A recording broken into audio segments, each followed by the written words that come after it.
Hello friends, आज हम लोग ऐसे टॉपिक पे बात करने वाले हैं जो लाइफ का सबसे क्रूशल है और इन्वेस्टमेंट करते समय सबसे ज्यादा क्रूशल है उस चीजों को देखने का जो हमारे लाइफ में इम्पैक्ट करता है। समझ लो कि वो एक चूहा है जो लगा हुआ है और आपको उस चूहे को पकड़ना है। तो मैं बात कर रहा हूं, आप समझ गए होंगे कि आपके इन्वेस्टमेंट में सबसे बड़ा चूहा कौन सा है? इन्फ्लेशन।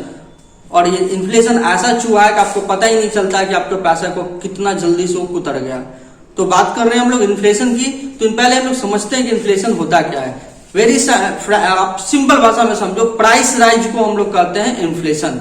मतलब क्या हुआ कि जो चीज हमें 100 रुपए में मिल रही थी, अगले साल वो 105 रुपया हो गया। मतलब कि 5 रुपया जो उसका प्राइस राइज हुआ, दैट इज आवर इन्फ्लेशन। ये हमारा बिल्कुल घरेलू भाषा में समझने के लिए हुआ।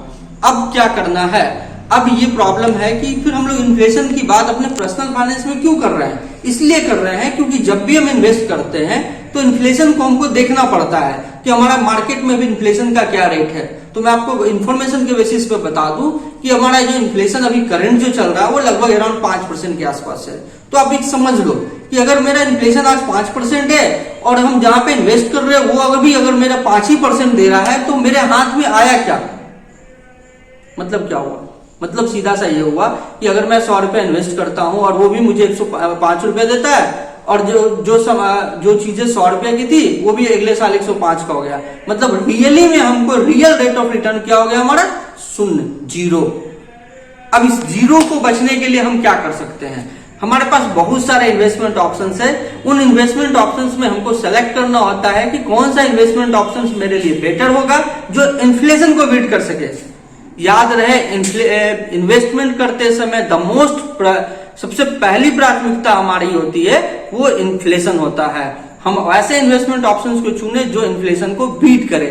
और इक्विटीज को कहा जाता है कि वो इन्फ्लेशन को हमेशा बीट करता है। इसीलिए कहा जाता है कि लॉन्ग टर्म इन्वेस्टमेंट के लिए हमेशा इक्विटीज को प्रीफर करना चाहिए। तो आपको वो आप देख लो कि मेरा 5% इक्विटीज का 5% हमारा इन्फ्लेशन है और हमारा इक्विटीज का ऑन एवरेज रिटर्न हमारा 10 से 12% का आता है। तो मतलब रियल रिटर्न कितना हो गया? मोर देन 5% हो गया। बल्कि अगर यही पैसे को अगर हमने बैंक में फिक्स डिपॉजिट कर दिया तो क्या हो गया?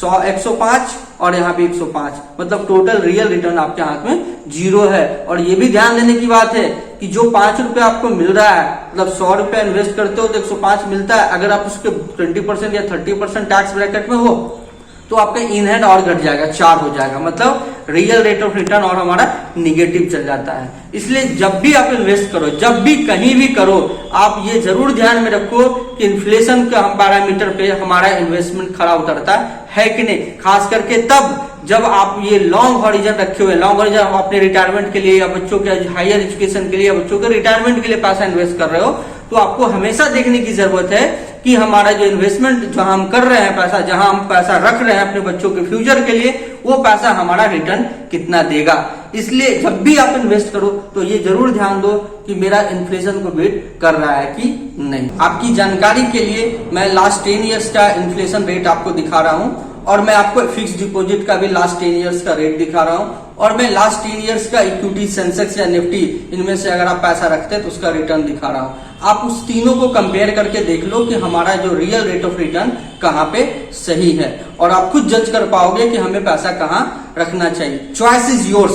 मैं बस आपको गाइड कर रहा हूं, मैं आपको बस एडुकेट कर रहा हूं कि कैसे आप इन्वेस्टमेंट के लिए सही डिसीजन ले सकते हैं।